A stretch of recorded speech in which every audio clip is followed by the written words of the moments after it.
The last leader of the Soviet Union, Mikhail Gorbachev, is being laid to rest at a ceremony in Moscow. Gorbachev died on Tuesday at the age of 91 after a long illness. Crowds are lining up in Moscow to see the former president lying in state at Moscow's Hall of Columns. But he is not being given a full-state funeral usually held for former leaders. Russian President Vladimir Putin will not attend, citing a full schedule. Most Western leaders are also staying away because of Putin's invasion of Ukraine. Hungarian Prime Minister Viktor Orban is expected to be in Moscow to pay his last respects. Our correspondent Yuri Resheto lived in Russia the past 7 years. He joins us now from Riga. Yuri, how is Russia saying goodbye to their last Soviet leader? Well, after the ceremony that is now taking place, Mikhail Gorbachev will be buried in the early afternoon at Novodevichy cemetery next to his wife Raisa Gorbacheva. It's not unusual ban in Russia that the dead are buried within 3 days, so we shouldn't be surprised why Gorbachev is buried so quickly, although the impression could arise that the Kremlin wants to deal with this as quickly as possible, because Gorbachev, of course, stands for a completely different political system, for a completely different value system than the current president of Russia, Vladimir Putin, stands for. That Gorbachev is not being buried in the Kremlin wall like all his Soviet predecessors. That was presumably his last will. He was often seen at the grave of his wife Raisa, who died of cancer in 1999, and it was important to Mikhail Gorbachev to be buried next to her. Gorbachev was seen as so much more in the West.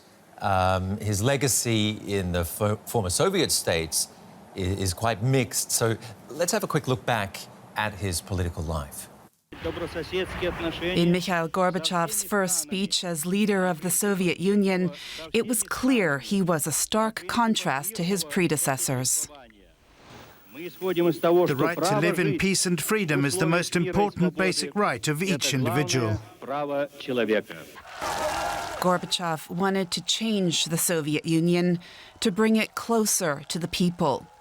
He promoted glasnost, openness, and perestroika, reforms, 2 words that will forever be associated with him. His new outlook was popular with many.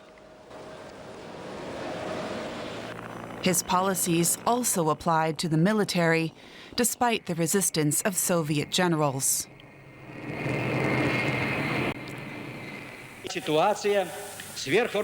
I'm convinced that we will also have to reform our military. We have far too many weapons. We have to seek dialogue with other superpowers and reduce our arsenals to a reasonable extent. As a result of that dialogue, Gorbachev and US President Reagan signed the first of many disarmament treaties in 1987.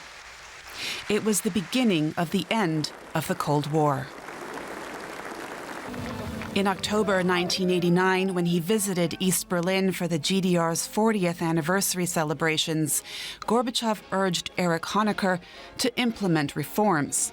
He warned the East German leader, saying, "Life punishes those who come too late." A month after his visit, the Berlin Wall fell, and with it, the Iron Curtain that had divided Europe for decades. It was Gorbachev's reformist policies that helped unleash a peaceful revolution across Eastern Europe. In 1990, Gorbachev was awarded the Nobel Peace Prize for his key role in bringing about a new peaceful world order. Internationally, he was highly regarded. But at home, he was increasingly under pressure. The economic situation was dire, the Soviet Union on the verge of falling apart. Communist hardliners staged a coup against Gorbachev in August 1991. At the end of that year, Mikhail Gorbachev announced his resignation and the Soviet Union was dissolved, with many Russians holding him responsible for its demise. Yuri, could you tell us more about why there's such a mixed legacy at home as far as Gorbachev went and what he achieved? Well, look, Gorbachev laid the foundations of Russian democracy. He created the atmosphere in which something completely new could emerge, Ben. Freedom of speech, freedom of press, democracy, everything that Russians before him could only dream about. But he also made mistakes, of course. Gorbachev was followed by Boris Yeltsin, a man who didn't exactly like Gorbachev. This was the beginning of the chaotic 90s in Russia, ingrained in Russian collective mind as a decade of chaos and lawlessness.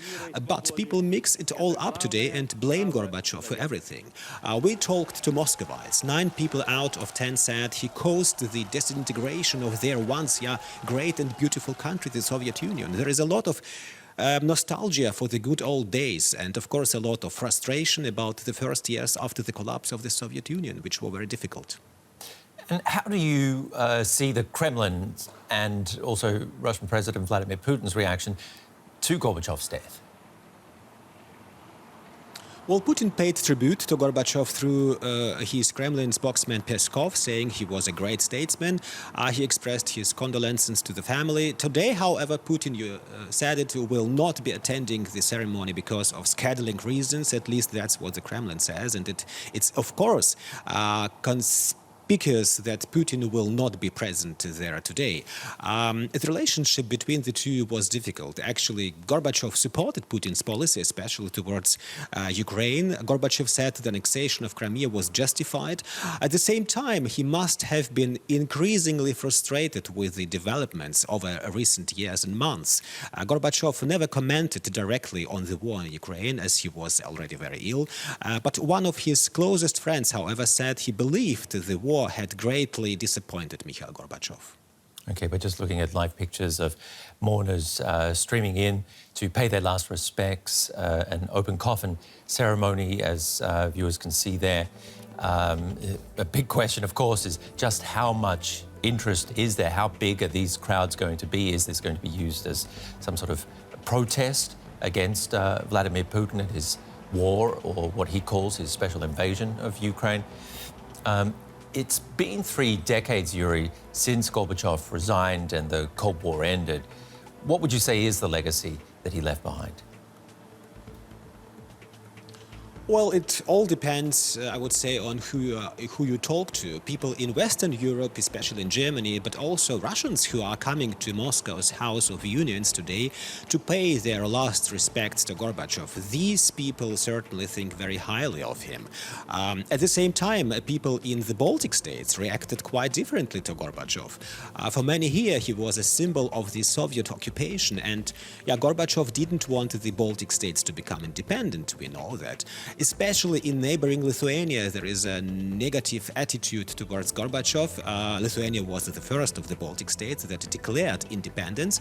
What followed were bloody protests with many deaths when Soviet special forces tried to suppress these protests. And Lithuania's president compared Gorbachev even with a prison warden who only decided to reform the prison partially. But the prisoners wanted to get out, and so they did, but against Gorbachev's will. Lithuania's foreign Minister Landsbergis has reacted quite harshly and tweeted Lithuanians will not glorify Gorbachev. They will never forget the fact that his army murdered, he said, civilians to prolong his regime's occupation. And he in Riga, Edgars Rinkevičs, Latvia's foreign minister, stressed that the collapse of the USSR was the best moment of the 20th century, but the killing of people in Vilnius and Riga were also part of Gorbachev's legacy. So the mixed legacy of Mikhail Gorbachev, the last Soviet leader being laid to rest. We can see mourners there streaming in to say their final farewells. Thank you very much for chiming in, Yuri Resheto there from Riga. And we will keep you up to date on any developments there on that front today here on DW. Thank you.